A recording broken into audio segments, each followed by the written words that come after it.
Hello, everyone, and welcome to another episode of Sincerely Agile with Mary. Now, today I have Kerri Sutey with me, and we're going to be looking at leading with a coaching mindset. That is the topic for today, leading with a coaching mindset.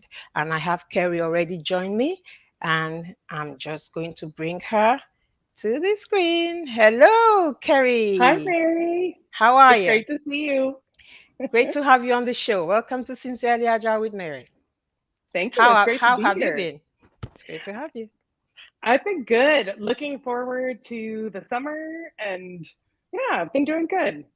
Fantastic. The weather is great over here. We've had a few warm days, and I'm hoping the rest of the week will be just as good as it has been all weekend, because the Excellent. British weather can be quite funny. That's right. It That's can be quite right. funny. It's so good to have you.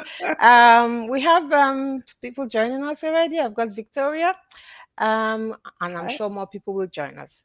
Now, Kerri, we've come off of the pandemic somewhat. What was that Yeah. period like for you? What was it like for you? That's a great question. I am an extrovert by nature. And so um, when the pandemic happened and all of a sudden we were staying inside, I thought, oh, this is not going to work for me. And there was a lot of discomfort for me, a lot of tension of just not being able to get out the way I wanted to. And I think that I feel as though I adjusted pretty well. Right. With probably within maybe 6 months or so, I started to recognize that the connections you could have with people on camera, albeit not the same as right in the room where I can't give you a hug or we're not right together, but I can still see you and still feel your presence with me, and that fed my need for people and the connection. So I think it's fair to say that I've enjoyed connecting with more people across the globe than I probably would have normally in just traditional settings or workshops that I do. And so I think I've embraced it. I'm getting comfortable with this remote space, if you will, and taking the time to slow down and just enjoy the things that were important to me that maybe I didn't have the Absolutely. chance to do before. So yeah. Absolutely. I mean, it was a forcing function, if you like. It did slow everybody down. And we had the opportunity to connect with people who, around the globe who we would Yeah. ordinarily not connect to. And it was also a point in time where I found myself attending a lot of webinars online. And it was one of those webinars I actually met you, where you were talking about your IC Agile um, expert cohort, But and how you benefited from that a great deal. And you will be glad to know that I'm on my journey on that cohort right now. which I Absolutely. love. With just four more calls to go. Yeah. I mean, I Oh, was that's really so encouraged by exciting, it. Mary. I was really, really Good. Oh, encouraged by I love that, Mary. That's it. awesome. We have more people joining us. We've got Ronke here, we've got Ari, and we've got another Facebook user, but we cannot see your name, unfortunately. Well, now that we Okay. have a few of our audience join us, let me introduce you to our audience, Kerri. I've got your bio right here in front of me.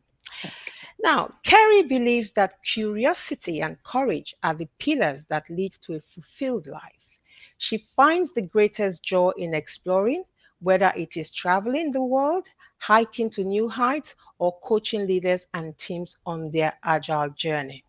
Mm. As a thought leader and enterprise agile coach, Kerri has been fortunate to coach agile teams and leaders in marketing, cybersecurity, and modeling and simulation before making her way to IT.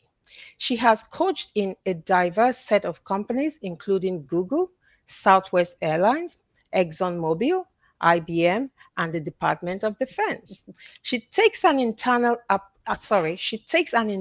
approach that Mhm. values mindset, culture, and business outcomes as critical to achieving agility versus checking a framework. Kerri holds two ICAgile certified expert designations, one in agile coaching and another in enterprise coaching. She is the leading change portfolio manager at ICAgile, where she shapes learning journeys that help organizations build the leadership and coaching capabilities they need to build business agility. Kerri is also the co founder of the Agile Coaching Circle. Hmm, yeah. Kerri, that is an impressive bio right there. You are welcome to Sincerely Agile with Mary. Thank you, Nice to have Mary. you here. Now, let me fire away with my questions. And Okay. I often have a classic question for especially the Agile practitioners on this podcast. And the first question to you is, when and how did your Agile journey start? Yeah, I love that. So I will share with you that I at my first career really was as a paralegal. And I spent several years as a paralegal and then recognized that I didn't really want to go into law and I didn't want to be a lawyer. And so I shifted out of being a paralegal and into project management. And I think I bring that up because some of the skills that I had as a paralegal that I developed as a paralegal, things like attention to detail, organization, and I did a lot of mediations, like small mediations. So helping people come to the table with differing opinions and kind of negotiate their way to an outcome. I feel as those skills have really helped shaped my career as a project manager and then into being a scrum master. And then the invitation came to be an agile coach. And I was really fortunate to join the ACI's Agile Coaching Boot Camp. And for those that are with us, if you haven't heard of that before, there are two ICAgile courses, the Agile Team Facilitator and Agile Coaching courses, and you're learning all about the stances in the Agile Coaching framework. My instructors were Lisa Adkins and Michael Spade and Michael Hammond, and the skills I learned there really just opened my world up to the fact that I could be in a profession, have a job of something that I loved and wouldn't feel like work. So I dove into agile coaching. I coached, a few teams, more teams, and then entered into the space of the enterprise space. I was a chief of staff for a CMO, and all of a sudden realized that I needed to better understand what mattered to senior VPs and C-suite people that I didn't know. So I expanded my skills there. I was a coach of coaches. And then as you shared in my bio, I've worked across a lot of very large organizations, both as a consultant and as an employee, until making my way into ICAgile as an employee. So the journey has been a lot of fun. I started in modeling and simulation and then in marketing well before I got to IT. So I super love when people have questions around can we bring this mindset to places out of software development? I love that. So yeah, it's been a fun journey, and I'm looking forward to what comes next as we Yeah. continue on. Yeah. Absolutely, and it's a never-ending journey of development as well. And you talked about being invited to coach. Tell us a little more about that. What was that invitation all about? What was the organization looking for at that point in time? Yeah, at the time, I was actually working at Booz Allen Consulting in the DoD, and I had been a Scrum Master for a team. It was a really cool experience, and I feel as though at least the way I've seen teams and interacted really came to high performance, which was a lot of fun. We spanned generations. There were people on my team that had just graduated from college to people who'd been in the networking business for 30 plus years and were in their 60s, and so we had to learn how to work together. And I had a lot of fun being the scrum master for that team, and as such, I guess I caught the eye of Tim and Luke, who just so happened to be two people at the company that were creating the space for agile coaches within Booz Allen. And part of that was because the companies that Booz Allen work with, and specifically in this space, the DoD, which you might not imagine the government, Yeah. looking for agile coaches. Yeah. And so we made the decision to really invest in agile coaches as a consulting firm so that we could bring that coaching mindset into the programs that we were supporting. And they saw in me the way that I was working with my team. I guess they saw in me coaching skills and coaching Right. experiences, and so created the invitation, asked me if I wanted to be a part of the coaching boot camp, would I be interested? And fortunately I said yes. Fantastic, fantastic. Yeah. And you talked about, organizations like the defense, Ministry of Defense or Department of Defense going agile. We're having more of that these days, isn't it? Yeah. Government going Definitely. agile, and that means more opportunities, right? And that is why we're Absolutely. encouraging people to come into the agile space as well. Right. Thank you for that response there. And my next question now, you and I know that agile coaching is very contextual. It is not, agile transformation is not it's not a methodology you follow. It's not a tick in the box. And because of that reason, you go into every organization. You can't come into organization B and say, "Oh, I've gone through some transformation with organization A. This is going to be a walk in the park." It doesn't work like that. So, can No. you share a couple of scars with us, or one? Or one. Okay.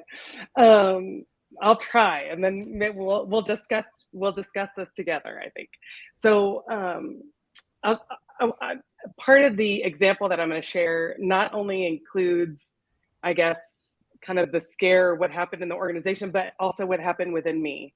Um, so I shared with you that I went to the Agile coaching boot camp. I learned all these techniques. I go back and I start working with teams, and I'm working with 2 and 3 teams. And part of that includes coming in and observing the team and assessing the team and trying to help them figure out ways in which they can improve. And here I am, newly minted agile coach through my training, and I really felt as though, hey, I'm here to help support you through this change. You need to follow me. And sure enough, I ended up, which was interesting because I had been a very different kind of scrum master. But when I started as an agile coach, I was very much like, hey, I learned all these tools, and these are the things you're supposed to follow, and you need to do it the way I'm telling you. This is going to help you. Like, surely you're going to be there. And what happened was, when teams, they're not receptive to that behavior, and then they fight and resist against you. And what I found and what I learned,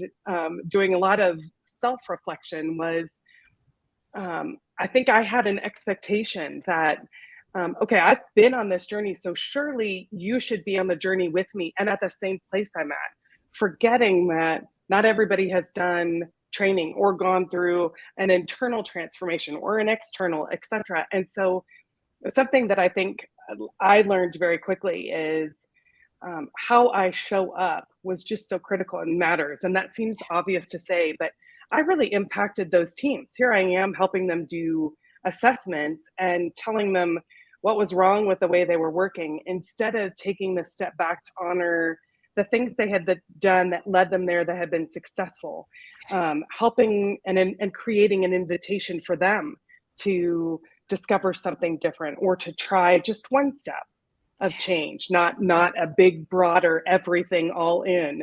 Um, and so that's one, I think, one situation that I share often, because it's a learning experience. It You're is. you're filled up with this excitement and this energy, and you just want everyone else to be on board with you. Yeah. And you've got to be able to step back, Yes. take that pause, Yes. and then really find a different way to work with people.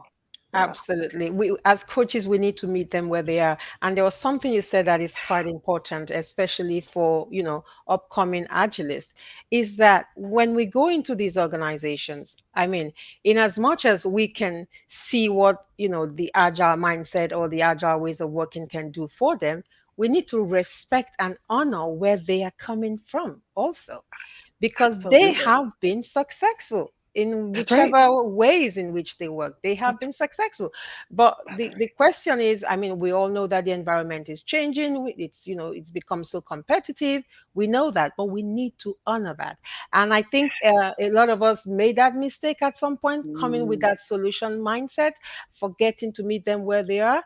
And there are times also, I mean, I could share one of my scars, which yeah. is when I found myself in a situation where Some were ready, some were not.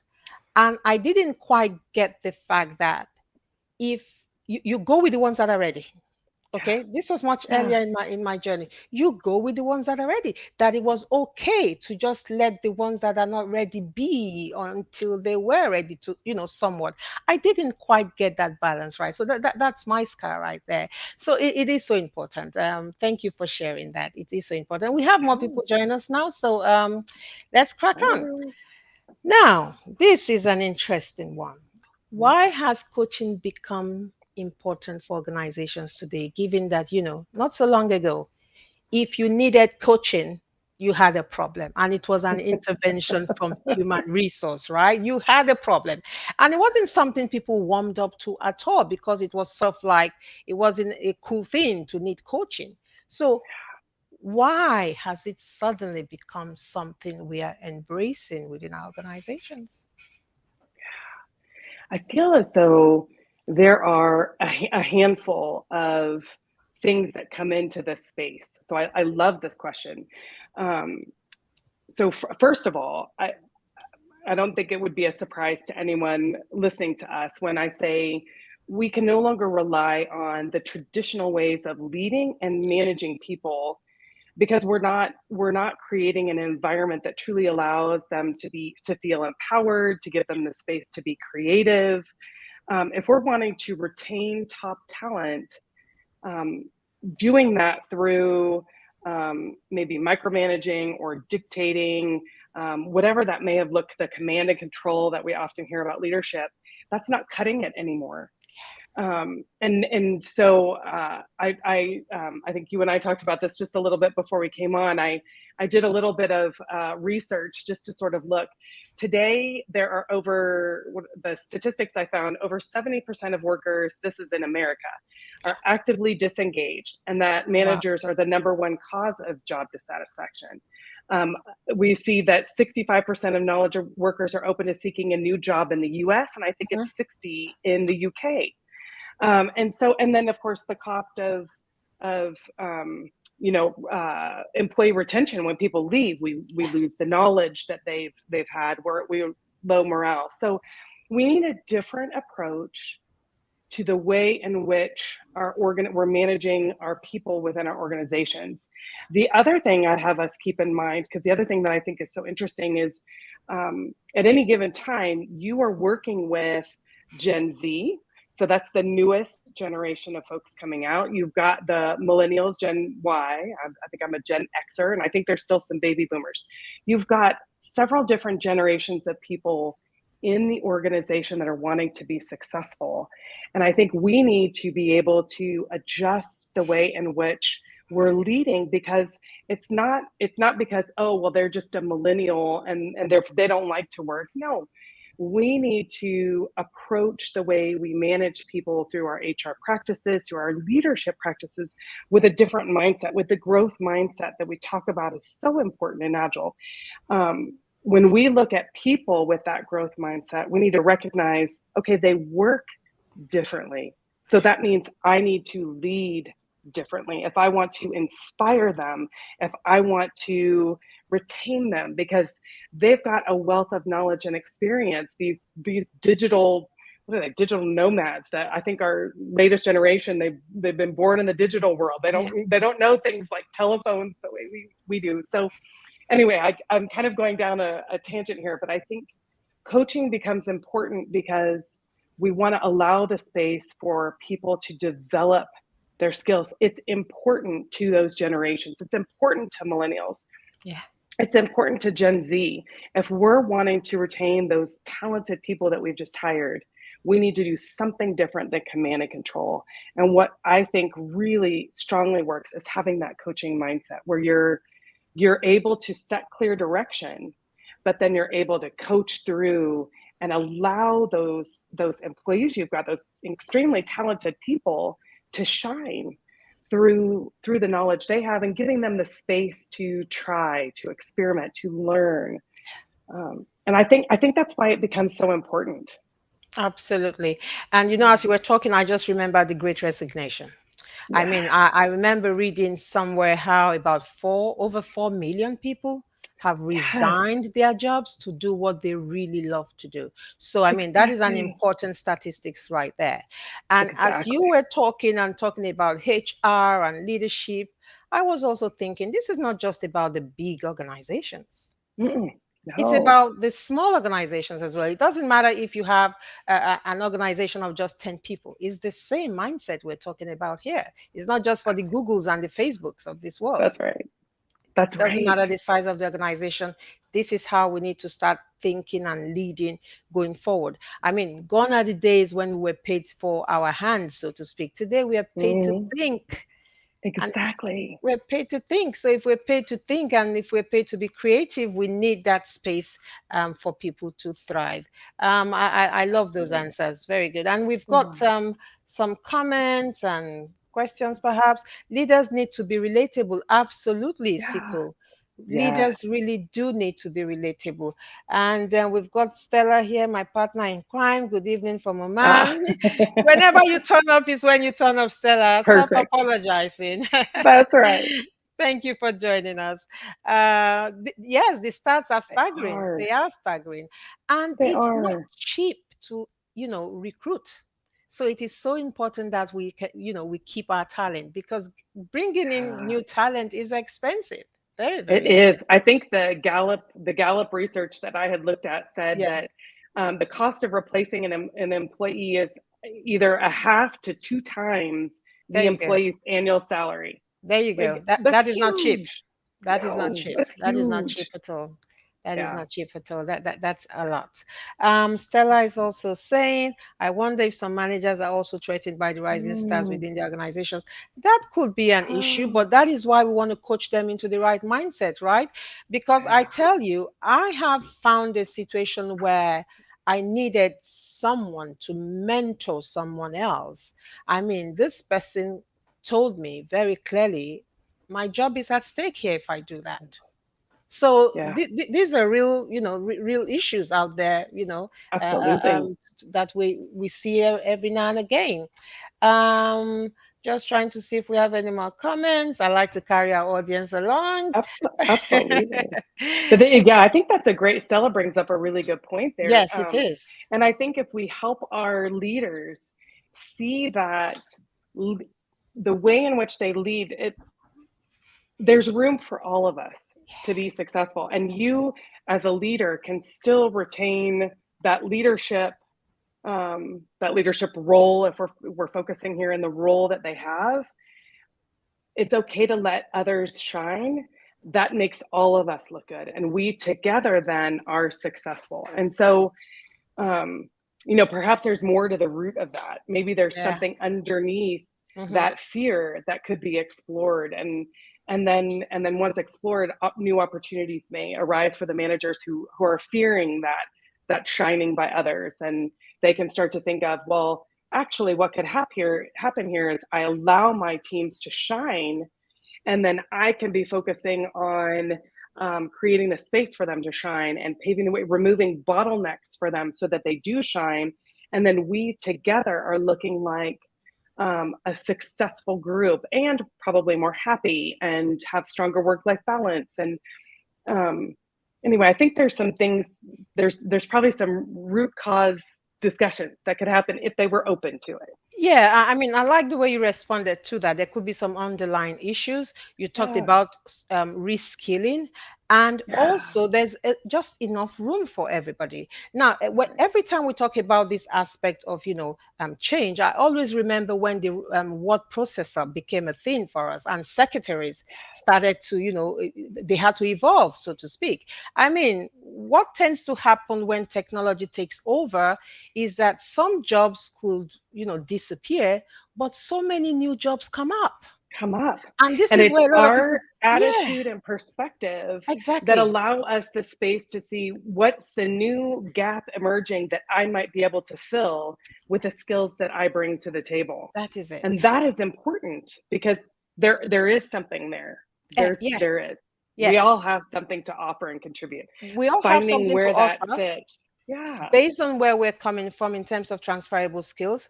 And also, you talked about the growth mindset. We need to be open to learning new things, Thanks. That's right? right. or seeing things in a different way, Yeah. Yeah. seeing things in a different way that might then open the door to, I can help over here, I can lead Exactly. over here, I can take a Exactly. team and create something different in this space than the way I've Absolutely. been doing it, because Exactly. that's the part of it. Yeah. Absolutely. Taking that gardener's mindset, Yes. using Yes. that as a metaphor. Thank you. Yeah. Why might it be important? I think we've sort of touched on this as part of the last question, Yeah. why it might be important to lead with a coaching mindset today. You've sort of So touched on it. I think we kind of have, and Mm-hmm. I think here, progressive leaders, kind of next generation leaders, they're putting a human centered approach to their leading, and I think when they put their employees' well beings at the forefront of their approach to leading, I think that's when they retain people. That's when people want to stay and work for you, and that's when you can actually have your teams reaching high performance. You're helping them to, as a leader, Mm-hmm. you are creating the space where trust can happen. You are creating the space in the environment where psychological safety can happen. Obviously, that's people that's involved there too. But as a leader, you can create the environment for that to happen. And I think that's where the coaching mindset is needed. When you have that desire to shepherd people, to help them grow, to help them learn, when you're not constantly answering every question they have, so that they can learn it themselves and figure it out themselves and give them the room for that. Mm-hmm. For me, that's when you see people shine, and that's when innovation happens, which means for an organization, that's when you are staying ahead of the game. You're able to compete with your competitors in the marketplace. You're able to stay relevant in the marketplace. Yeah. When you've got employees who are engaged and excited and given the opportunities to innovate. Absolutely. And that is what Ron Kerry is concurring here. She said, I agree leadership should be about creating champions, creating that space for people to just unleash their creativity and own that space. It's Exactly. about ownership, owning that space. And we have seen organizations, that have really gotten it wrong because they Yeah, fail to do just that. Um, exactly. The Sarah other says, thing yeah, I'll offer up in there too is just, when I think of leading with a coaching mindset, I yeah. also think it's really important for leaders to do the work themselves on self as leader, self as instrument. Who am I and how am I showing up? Because then they get out of that space of needing to be the only one with all the answers, which we know they don't have. They can bring in diverse thinking and not feel the insecurities of, am I leaving or giving up something of myself? Instead, I've got a different kind of mindset to coach people to grow and develop, because that helps the organization overall. Absolutely, Anyway, I think there's some absolutely, self development needed in there with that coaching absolutely. mindset. And talking about development, Stella is talking about learning, unlearning, and relearning. And Yes, interestingly, I love that stuff. I was reading my DevOps handbook just yesterday, and something popped up. I just decided to just go through the preface again, and I actually tagged you on the post. How this Ah, person was talking about some, ways of working, and this gentleman said, was thinking, what's this 20-year-old going to tell me that I don't already know? And five a minutes into whole that, lot. a whole lot, exactly. And 5 minutes into that conversation, he realized that what he had been doing for 20 years, that he could have done better. So, and this is the Yeah. mindset, and this is the courage we need Yes, today as leaders to say, you know what? absolutely. It's a complex environment. It's a complex That's adaptive right. system. I don't have all the The answers. answers. I don't. Exactly. And it takes a lot of courage to be able to, because we're coming from a place where, we've looked at some leadership as heroes. They are the top guys. They are the ones leading. They are the ones with all the answers. But in this complex environment, that will not hold. So it Yeah. takes courage to be able to show up and say, hey, guys, I don't have all the answers, because that is the reality.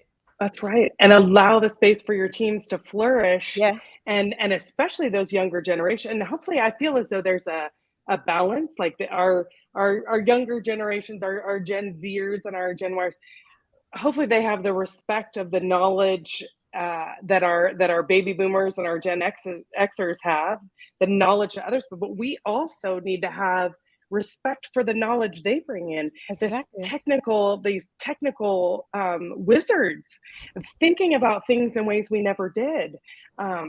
Yeah, I feel like there's so much we have to learn from each other, and I think that's part of leading with a coaching mindset. Is a good leader knows that not only can they help convey and coach their teams, but that they will learn from their teams just as much for Absolutely. different things. And I think that learning needs to be recognized, that it comes from both places. Absolutely, it does. And Yeah. Antonia here says, as a leader, we need to be open and understanding that what we all won't get things right first time. It's okay to fail. We just need to identify and work together to solve the issue. We must That's right. encourage those to come forward to ask for that help and not be afraid of losing their jobs if they make a mistake, etc. Honesty and transparency. And this reminds me of the pillars of Absolutely. psychological safety. I mean, you've talked about learning on both sides, learner safety, contributor safety, Yes. challenger safety, and all of that. It is so important. If that is missing within our organizations today, we're going to run into trouble very quickly. And I often say, quite frankly, psychological safety is a precondition for business agility. Yes. It Yes. is. It Yes. is. If leaders can trust Yeah. their if they can trust their people and recognize that, and create the environment for that trust to happen, then I feel that trickles down into teams, and individuals begin to, Mm, or at least are seeing that it's important to value trust within our teams, and mm. therefore can start to look at, how do I create the space for that psychological safety to exist Exactly. And within our teams, and leaders are exactly. showing it. Absolutely. And at a time where within a team you could find what, three, five generations in a Yeah, team, it's yeah, very important to know the value we all bring to the table. So that's if you're right. in a team where you have a 60-year-old and you also have a 22-year-old, we all bring value from a That's younger right. perspective, being a wizard and all of that. And of course, wisdom of a pension, That's and right. almost pensioner. Yeah, Um, it's yeah, about valuing what we all bring to the table. So, so, so important. absolutely. I love that mindset. I don't know everything, and it makes it easier to ask questions for more clarity. Absolutely. Absolutely. And the more we feel safe to come forward and, you know, have our voice heard, or, talk about whatever ideas we have, the better for the organization. The better for the organization. And Exactly. Ronke here says, love that, Kerri. They, leaders, definitely will learn from those they serve, as no one has all the answers. Absolutely. If only they will be open to, or if only they will open up to that reality. Yeah, Thank you so much. Thank you to our audience for all the comments and yeah, questions. these are great. Yes, I've got an engaging audience. Engaging audience. I'm just looking for what next to ask you. I've got a few questions here. I'm just trying to do a mini more here. Okay. There is a growing literature on the importance of a coaching mindset for leaders. Yeah, Still, we see strategy and execution disconnect, just, yeah. state of perpetual overload, and Mm. mechanistic solutions. I mean, again, we've touched a little bit on this, but more specifically, what do you say to this, Kerri? So what comes up for me when I read this question is, I think a lot about the fact that process can be so much easier than mindset shifts. So I go back to the integral model. For those of you that haven't seen it, it was created by Ken Wilber, and you have these four quadrants, and it's the I and the we and the it and the its. And um, so what I find happens is the desire to create process efficiencies, and we're just going to adopt Scrum and everything is going to be better. We're just going to adopt Safe and everything is going to be better. We're just going to adopt this framework, and all of a sudden we will transform, because that's easier. It's easy to just adopt something. Tell Mm-hmm. me what to do. And I've seen this in my coaching. I saw this in my coaching at Google. I saw this in my coaching at Southwest Airlines, at Exxon. I've seen it everywhere. Just tell me what to do. I'll go implement that, and we'll see what happens. But change, um, and mindset shifts for both leaders and individuals, it doesn't come by just implementing this framework. And so some of the reasons why I think you still find that leaders are not quite so excited yet to dive into that what is the self-development I need, is because they're getting pressure from their stakeholders, be better, be faster, deliver, money, money, money. And that's a lot of pressure on leaders, and they're wanting to be successful. And I think they just look for that what's that quick fix to keep me moving in that rhythm. And real transformation takes time. Real mastery as a leader takes a lifetime, right? We think of mastery takes the lifetime. In fact, we may never get there. It's those are the things. How willing are we to look at how we work and how we lead, and what may be impacting Yeah. our ability to change may come from within. And if we're not willing to look at ourselves in that way, then we're not going to make those deeper changes that are needed for real change to happen, where we're aligning closer on strategy and execution, where we don't have that unsustainable paces. And so I feel as though there's a lot of pressure coming from probably your stakeholders at your company, and then there's the desire for the easy fix, the desire for the quick. I think it's the easy route, and what's the impact I can make as a leader. If I'm a C-suite leader, I'm probably in my role for maybe 2 years, maybe not much longer. And so therefore, what's the fast, quick fix I can make right now that's going to show that I'm fantastic and worth the hiring that they did, instead of being willing to be courageous and say more is needed and deeper exploration is needed to get us long term. I think in the Microsoft space, and I'm not sure where they are today because I haven't kept as up to speed as I should, but I know they started their Agile journey and it's been like 9+ years. They recognize it's a journey that continues to grow. So I suspect there are parts that are doing better than others, but they recognize this isn't a quick fix. It's going to be done No. in a month. It can be done in a year, whatever. And so I think that's why you still see that tension exist between Mhm. leading with the coaching mindset, being willing to develop people, and recognize that if you take the time to develop people, you'll get to the increase in revenue because you're creating those innovative products. You are competing in the marketplace, but it takes time to develop your people to get there. And we want the easy, we want the quick. That's what comes up for me. Absolutely. And you talked about it takes time, and it does take time to lay this solid foundation. And you really hit the nail on the head for me when you talked about the deeper exploration. Yeah. Because human interaction can be messy and people do shy away from it, right? And when I look at this question, I'm thinking Toyota, right? Yeah. I'm thinking Toyota. I mean, Toyota was so outstanding in the way they operated that they became the blueprint for great organizations, and everybody wanted Mm. to be a Toyota, so to speak. But I think what was missing, or what was obvious, was the mechanistic stuff for Yes. Toyota. And that was easy to copy, that was easy to emulate.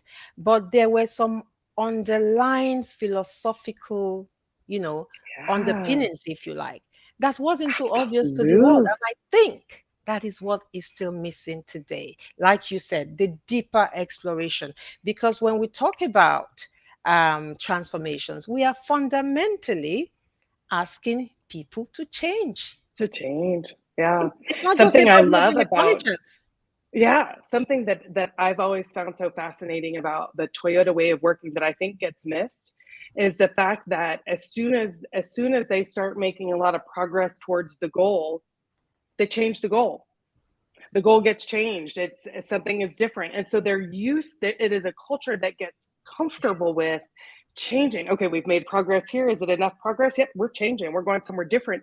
And we're able to pivot, and we're able to and that sense, that deeply ingrained sense of improvement and ability to handle change, Yeah, I think it's missed. People see, oh, Kaizen, this is important for lean thinking. So we just need to be looking at ways to improve. But there's a it's deeper element to there's a it. deeper element to that. Like, can you Yeah. imagine we've made enough progress? Here's Hmm. something else that's higher priority. Let's pivot and change. And Yeah, and there's a deeper reflection of what is the higher priority. So it's not just we change for change's sake, or all of a absolutely. sudden there's a new priority, so we stop everything. But we recognize we've made the improvements we need Hmm. here. let's move to something different. It's a And cultural thing, and they are aligned yeah, in that mindset. They are aligned absolutely. in that mindset. I mean, today you go Absolutely. into some organizations, there's no alignment on what their strategy is or what their product Mm-mm. vision is. So how are That's we right. going to be, be ahead of our competition? And Um, that's where I think leadership comes into play. When we talk about leading with the coaching mindset, I feel like leaders need to be very clear on what are the goals, the outcomes that we want to achieve. But then they need to be able to leave the space for teams to drive towards that and recognize when we get to good enough to see where's the next biggest thing and not just keep rolling down the hill because we've been going, let's get to the finish line. Sometimes that finish line can actually be brought forward.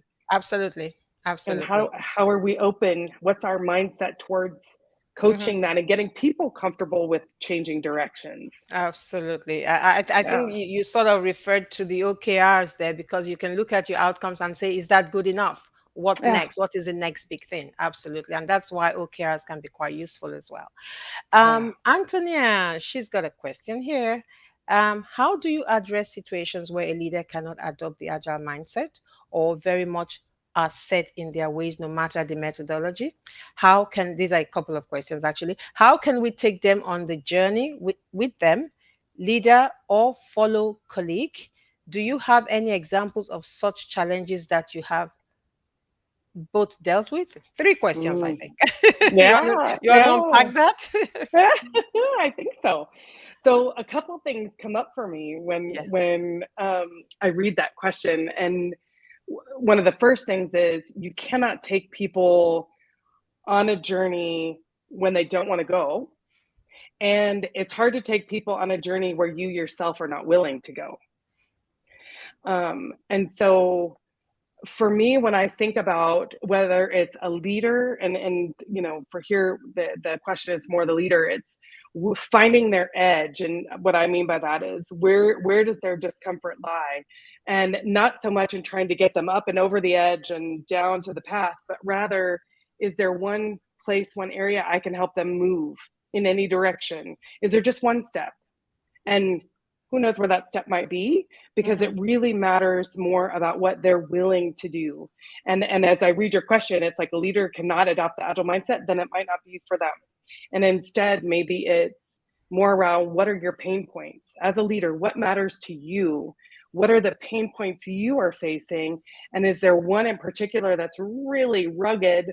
Maybe we take some steps to try and tackle that, and it's less about trying to get them to adopt a mindset they're not buying into at the moment. Maybe they don't understand here.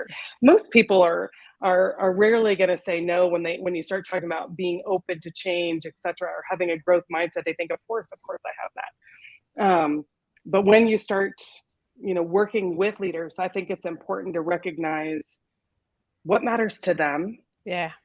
and don't push your own, much like I did early on in my career as an agile coach. Don't try to force them down a path they're not ready for, or the path you think is right for them, because they may have a different path, and that path may lead towards that growth mindset, may lead towards the change that business needs. How can we be, maybe we need a shift in our perspective and Absolutely. how we explore them. As coaches, yes, we do Yeah. need to be sensitive to that. Again, it takes us back to what you said much earlier on. We need to meet them where they are. And more Yeah. importantly, it's not just agile for agile's sake. We're there to help them solve their problems. Yes. Why do they want to embark on this transformation? What problems are they trying to solve? What business opportunities are they trying to leverage? What keeps them up at night? At I mean, night. if Yes. I'm a CEO and I'm up at night every night, and someone comes to me and says, "What keeps you up at night?" and we're able to have a conversation around that and come to some kind of thing that Yeah. works, I would love that, and I would want to know more. So it's Yeah. about, like you said, what are the pinpoints? What keeps them up at night? Great question, Antonia. Thank you very Yeah. I much. love that question. Yeah, and I think Sika was trying to answer Antonia. Hence, the short answer would be teaching, Mm, coaching, and educating. Once you get a champion among the executives and middle management that can push to adopt an agile mindset, you will see some changes. Yes, that works too. Thank yeah. you so much. I Right. love all this engagement. It's Oh, wonderful. absolutely. That is why I prefer to go live than have a recording session. Mm. Um, okay, so we've done that, and let's do this. ICAgile has done a great Ah, job yes. in the capacity building and knowledge domain with professional tracks. I mean, I took the ICAgile track. Yeah. Can you So tell glad. us about efforts in pushing for the coaching mindset? Because after all, you are, a portfolio manager at ICAgile. So Yeah. let's hear a little bit more from you on that. Absolutely. So a couple things that I'll share with you about ICAgile. So for those who may not know this, the reason why I chose to join ICAgile, why would I leave Google and head over to ICAgile? The reason I did wonder about you that, do wonder. Kerri, I must Most say. people do. They ask, what's going on here? So I'll share a few things with you, and that is when we talk about mindset, the coaching mindset, or just the agile mindset, which for us is that growth mindset, that ability and desire to look within one's own self to see how can I be an instrument for change, the desire to support and help organizations as they transform and move towards business agility, and what that may look like.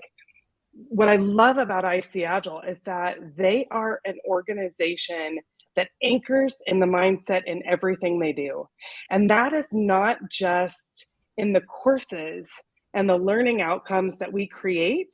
So, for those that aren't familiar, ICAgile, we are creating it's International Consortium of Agile, and here we've got a consortium of member organizations, and we are creating learning outcomes towards coaching, HR, marketing, testing, DevOps, etc.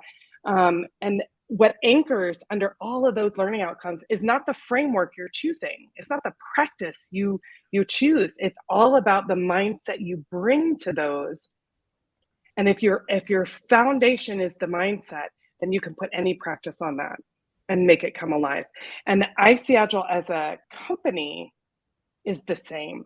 So something that is really special to me is that I align with our values of transparency, of growth, of having fun. The way in which we work together, we invite differing opinions. So we seek the different. If all of a sudden we're all saying the same thing, there's this moment of pause, and how do we what's the opposing view we're not thinking about here, and how do we bring that in? But usually someone has it, and so we're all able to, in a very, very comfortable way, disagree with each other. um, we're disagreeing with each other because we're all aligned towards our mission, and we want to drive towards that, which is creating transformational learning that ignites the world, that supports business agility. That's what's important to us. But how we work together invites differences, and allows you to stand courageously authentic in your own space. I can be myself, Kerri Sutey. I don't need to be someone different. And so what I love about that, I see Agile in all of the courses that we have, you will see an anchoring of the mindset, and especially in the leading change portfolio, which is my baby. Mhm. In here, you've got the leadership track, you've got agile team coaching, you've got enterprise coaching, systems coaching, and you'll see in there the foundation of that is mindset, because we believe that it's that mindset that truly helps us be catalysts towards business agility and making the change happen. So I get very excited when I talk about it. And for me, I have the ability to really create real change within my company, whereas at Google, so much bigger. Um, they're hopefully I made an impact while I was there, but it's a smaller impact, if you will, and not all of my values were aligned in the same ways, and so Right. yeah, and I started to realize how important it is to find a culture and values of where that really align and speak to you, because I think that's what makes coming to work every day much more enjoyable. I love the people I Absolutely. work with, and I feel safe to be me. I don't have to show up as anybody else in Everybody order to else. be successful. Yeah. Fantastic. I mean, you talked about the mindset, you've talked about how, Yeah. they are framework agnostic. And I see that Yes. because I'm on the ICAgile expert cohort. And Yeah. yeah, all of that comes through absolutely. Yeah. And I see another comment here. I think at first it's the fear of change. I agree that we need to understand the why. Oh, Thank you, Antonia's Juan. back to her question. Fantastic. Yes, Yeah. yes, fantastic. Now, this one. What might Oh. your elevator pitch be to a room of CEOs on the subject of leading with a coaching mindset? So I don't, let's see, my elevator pitch. I think, I think the pitch here would be more around, I don't think they can afford not to bring the coaching mindset in. And here I would anchor in the, we're facing the great resignation. People are not willing to stay at jobs when they don't have the opportunity to thrive, when they don't have the opportunity to be autonomous, to have sense of purpose. If we go back to Daniel Pink's book Drive, if they don't have that sense of autonomy, purpose, and mastery over what they can do, and the space to develop into who they want to be, they're not going to stay. And that means that companies will lose top talent. They will not be able to create the innovation, the innovative solutions that allow them to compete in the marketplace.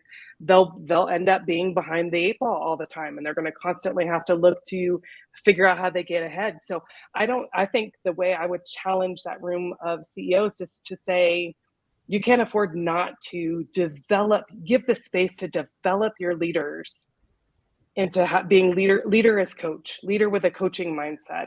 Um, uh, I think there's I think they miss out significantly when they don't. I think there's a big missed opportunity, and it impacts the bottom line of a company's revenue, of a company's ability to stay competitive in the marketplace, which is Absolutely. more important for our C-suite folks. That's what they care about. How do I keep That's my company successful?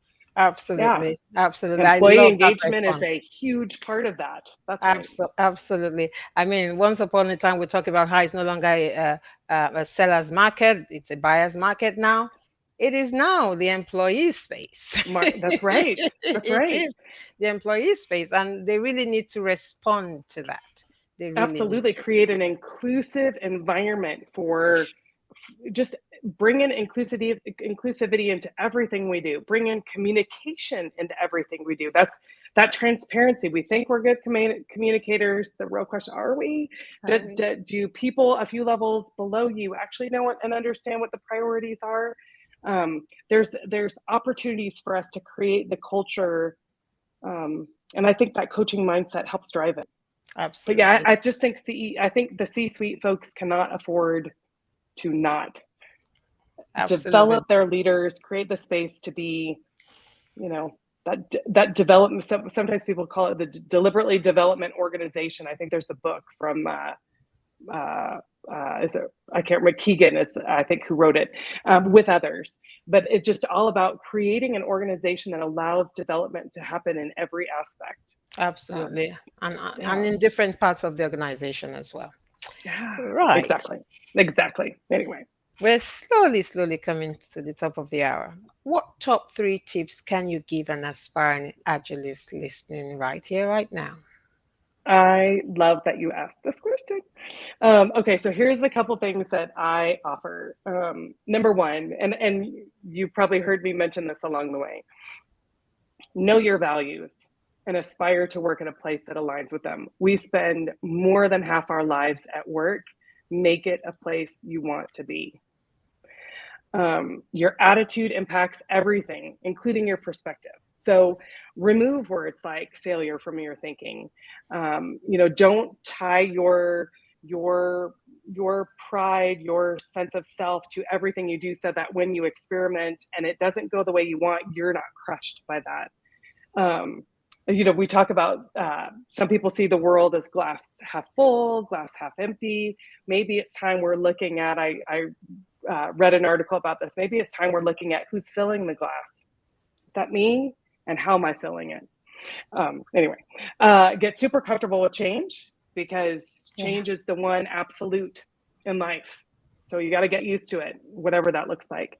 And I'll also add in um, it's really important to recognize as aspiring agilists, you can be that instrument of change. And so, as an instrument of change, you cannot take people on a journey where you are not willing to go. You Yep. need to be willing to do work on yourself first. How am I showing up? And am I showing up in a way that brings positive change? Am I showing up in a way that is open and inviting or not? And I think that that's so important. That's the cherry on the cake for me, Yeah. honestly, because we can't just, I often say talk is cheap, right? Talk is cheap. Yes. We need to walk the talk. We need to be willing to eat our own dog food. We need to work on ourselves. You can't pour from an empty cup. You can't Yes. pour from an empty jug. So we need to No. work on ourselves, and it's a never ending journey of discovery, okay, Yes. of ourselves and Yes. constantly improving on ourselves as well. Because sometimes just the way you show up, you are teaching by it, you're coaching Yeah. by it, and you're mentoring by it. Just the way you show up without even That's right. saying a word. So it doesn't always have to be you're saying something, you're doing something, just the way you show up, someone is Exactly. picking from that, saying, there's something about this person, or there's something I'm learning right now. Just like when we say nothing, we say so much, isn't it? Yeah. Great advice. I like that. Yeah. And we've got a few more comments. Um, Ronke says the bottom line being affected might edge them forward in adopting the coaching mindset with the associated cost of recruitment to Mm. replace employees living in droves if the environment is not conducive. Absolutely. And Stella says another great guest on your live, Mary. Thank Thank you you. so much. And thank you everyone for being here. And Kerri is on LinkedIn. I am. Connect with So, me. I would love it. yes, please I connect love with these her. conversations. Mary, I'm Absolutely. so appreciative that you invited me. These conversations are so much fun. I love it. Thank you so much, and thank you for investing your time with me today. So connect with Kerri on LinkedIn, and this is the IC Check out our Agile socials. website. Check out the That's website. right. I mean, I followed the IC Agile track, and I'm right now doing my expert Yes. cohort, and I am loving it. So And I have great, great, Mary.